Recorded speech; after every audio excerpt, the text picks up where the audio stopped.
It's a case of new season, same old story in FPL, as once again mighty Mo Salah fired home a curtain-raising classic performance, bringing in 28 points for those who captained the doyen of day one. His two main rivals for the armband, ice-cold Isak and the Norse force Haaland, both produced returns, but neither came close to the score of the enigmatic Egyptian. The opening game week was not short of controversy, with some shameful scenes at St James's Park, seeing Fabian Schär sent off. The disgraceful dramatics of Brereton Diaz forced Newcastle to play for an hour a man down, leaving those who captained Isak cheated out of what was sure to be points galore. Still, the greatest striker in all of world football managed to produce an assist out of nothing with a moment of magic, but those 5 points simply weren't enough to keep pace with those who backed Mighty Mo. And yes, I was one of those who backed Isak with the armband. And yes, I am furious. Brereton Diaz may have been punished with a crunching long-staff tackle, a Dan Burn dust-up in the tunnel, some severe mockery and the opening day defeat, but that will not be the end of his suffering. Brereton Diaz now finds himself facing the ultimate punishment, a lifetime ban from Geord's Lord. I don't care if he's got a double game week against San Marino and the Castletown Nappy squad. That bad banter conman will never wear the fabled black and purple stripes.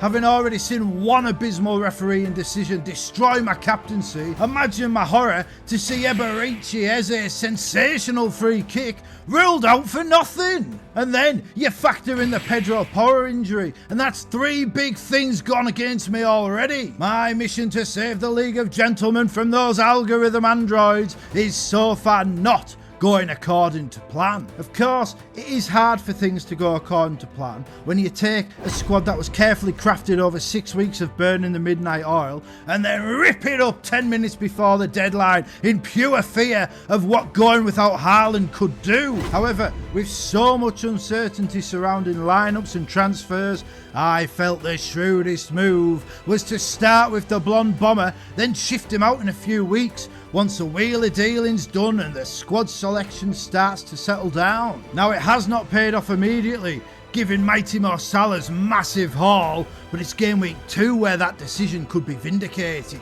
The big surprise to me is that almost half of the gentlemen went without Haaland, and now they must either make multiple transfers or spend the coming game week hiding behind the sofa. The big question is whether to gamble and play the triple captain chip. Normally the answer would be no, but with the potential for only 2 double game weeks this season, my preference to use bench boost and free hit in double game weeks, and none of us knowing what the mysterious mystery chip will be, the likelihood is I will have to deploy the triple captaincy in a single game week at some point. Is that point game week 2? Where the greatest goal machine and the best attacking team plays a newly promoted club at home? It's tempting. If it's the right decision, it doesn't matter that it's only game week 2. If it's the wrong decision, there's still 36 long game weeks to go until the end of the season. But in those 36 game weeks, will there be a better fixture than a fresh and fit Haaland at home to Ipswich Town? Boring stats alert! Haaland has never scored in game week 2, failing to find the net against Newcastle and newly promoted Bournemouth in the last 2 seasons, both at home. However, he has 6 goals in 6 fixtures against newly promoted teams, as well as 5 hat-tricks and 1 4-goal haul in 2 seasons. However, only 2 of those have come since January 22nd, 2023. However, 4 of those 6 huge hauls have come before October the 2nd in their respective seasons. However, in the last 18 months, he has only scored more than 1 goal in a league game at home on 4 occasions. However, in a season where triple captain will likely be best played in a single game week, it's a home game against Ipswich for the fully fit and rested Haaland.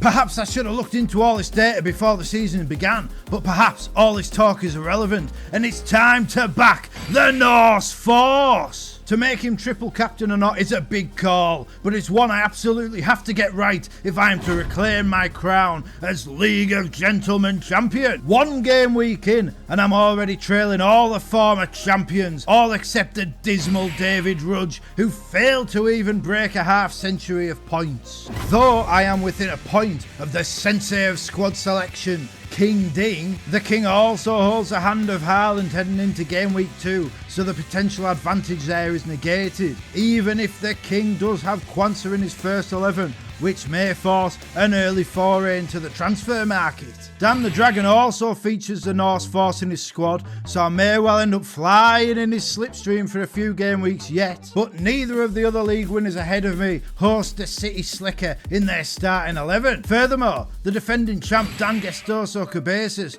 does not have Haaland in his lineup, and he's only 2 points ahead of me, so I fancy myself to overtake him in game week 2. Jockin Jeeves, on the other hand, has an 11-point advantage, despite some squad selection mishaps of his own. While he was trying to switch out Son for De Bruyne with moments to go before the deadline, disaster struck as his assistant manager Hot Rod blew the fuses in the house trying to wire up his new coffee machine. A situation which left the townhead gunner with no internet and pining for the old car boot sale cafetiere. It's a situation which leaves the rap Rob Roy with no Manchester City attacker for that plum Ipswich tie. But you have to wonder if it will work out in his favour, because now he can switch Son to Foden instead of De Bruyne. And you have to think Foden is now capable of greater rewards than even the Belgian bewitcher can provide.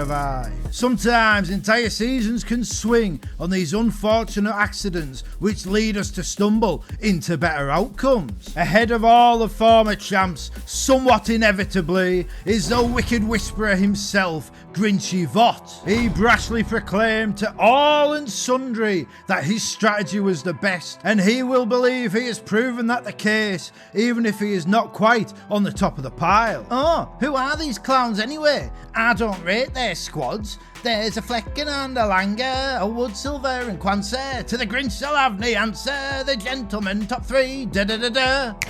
Whether he has a point or not remains to be seen, but to my eyes, their squads look alright, although transfers will be critical to maintaining their current positions. Either way, the Grinch's decision to go with a premium defensive trio of Gvardiol, Alexander-Arnold and Saliba looks to have set himself up very nicely for the season ahead, especially if his rivals Pedro Porro is ruled out through injury. With squad selection as wide open as it's been in years, it was inevitable that someone who captained mighty Mo Salah would find themselves at the top of the world's greatest mini-league. Previous pace setters include names like Ginger Ben, Sirloin Sean, Deadly Daz and, inevitably, Grinchy Vogt himself. And this year, it's Gladiator Glenn Morton who adds his name to that illustrious list. His 85 points give him a 4-point cushion at the top of the table, though it is true that nobody who has ever finished game week 1 at the top of the League of Gentlemen has ever gone on to win the title. 3 of those 4 names mentioned before did go on to finish in that season's top 4, and that simply must be the Gladiators' aim now. Though with Porro potentially injured, Quansah hooked at half-time and no minutes for his substitute defenders, the pressure is already on. It's been a great start to the campaign for Gladiator Glenn Morton, and with a sensible defensive transfer, there's no reason his Haaland and Salah draft can't continue to enjoy success for many game weeks to come, as long as he nails those transfers. And that concludes game week 1 in the League of Gentlemen. It would be easy to say you can't read too much into the opening game week. Easy, because it's true, but I'd be lying if I said I wasn't a little bit nervous already. I simply need the Haaland gambit to pay off against Ipswich, because otherwise it'll be a long way back to the top. Now, ahead of game week 2, let me just say, may all your transfers be successes, may all your arrows be green, and may the FPL gods be in your favour. Click that subscribe button to avoid incurring their wrath. Thanks for watching, we'll see you next time. Also, I'm not really that mad at Brereton Diaz. I do love a good bit of shithousery, but only because Newcastle still went on to win. Ha ha!